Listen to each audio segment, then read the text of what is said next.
Hi, boys and girls. This is Ms. Kathy. I'm so happy you've joined me today for another story just for you. Desperate for Air by Wayne Carey. I don't remember who started talking about diving off the bridge across the river, but it seemed exciting to me. It really isn't that high. I can do it, I bragged to my friends. The bridge had 3 concrete buttresses for support. The middle one was round and stood in the center of the river. As we reached the center of the bridge, I gave a few more bragging words and slowly slipped through the small opening that led to the ledge on the buttress. The ledge was about 2 feet wide and 7 feet up from the water. A narrow sandbar had formed directly below it from the water flowing around the buttress. I knew the sandbar was there, so I moved to the far edge where the water would be deeper. I looked at the water flowing below me as the gentle current pushed it toward the bay. The bridge seemed higher than I had thought. Now I wished I had never bragged that I would dive off. I was actually afraid. My friends watched from above. I knew they were thinking I was scared. I had to dive just to prove I wasn't. Why did I ever get myself into such a predicament, I thought. My mother had warned me to stay away from the bridge because it was dangerous, but mothers always seem to worry a lot. The day had been perfect up until that moment. Yet God had never crossed my mind all afternoon.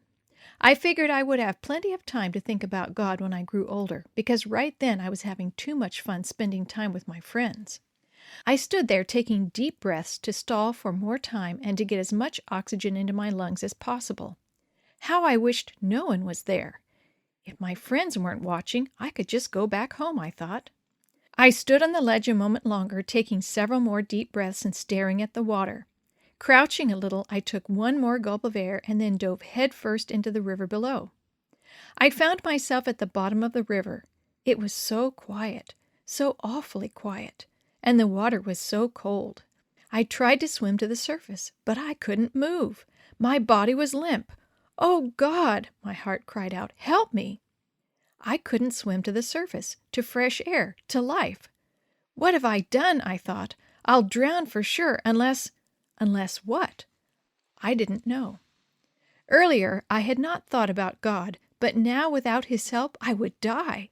I was only 14 years old, and I wasn't prepared to die. Is this really happening to me? Oh, God, please.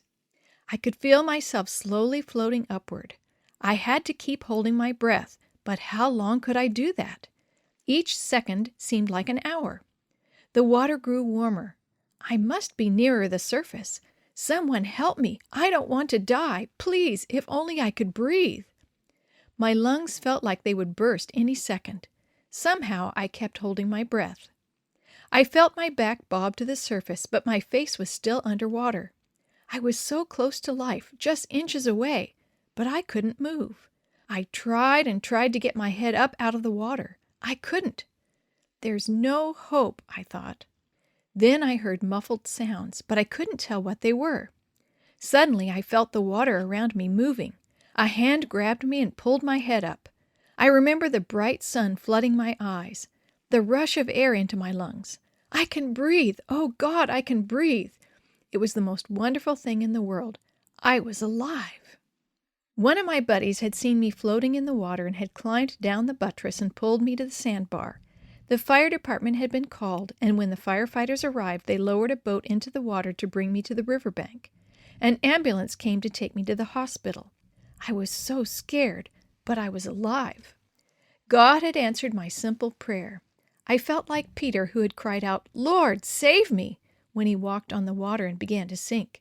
His prayer was not fancy or eloquent, but it was very fervent. Jesus had saved Peter, and he had saved me from drowning. It was several months before I left the hospital. I had struck something under the water that had cut open my scalp, so I received 21 stitches to my head. The impact had also crushed a vertebra in my neck, causing partial paralysis.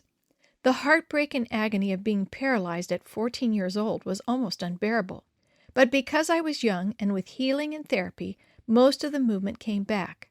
I wore a neck brace for 6 months after leaving the hospital. Many times in the years that followed, I looked back to this experience and realized how precious life is and how quickly it can end. Sometime later, I asked Jesus into my life. He saved me physically and spiritually. He has given my life meaning and purpose. I ended up going into the ministry and being pastor of a church. I direct people who are drowning in sin to call on Jesus to save them. He gives life, and He is the bridge to heaven.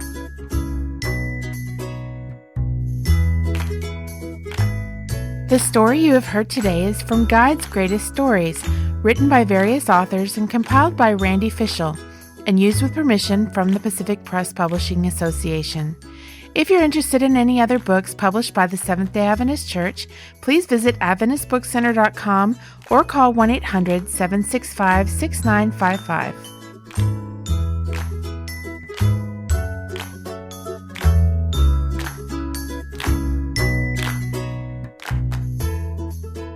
This podcast is a production of the Carolina Conference of the Seventh-day Adventist Church.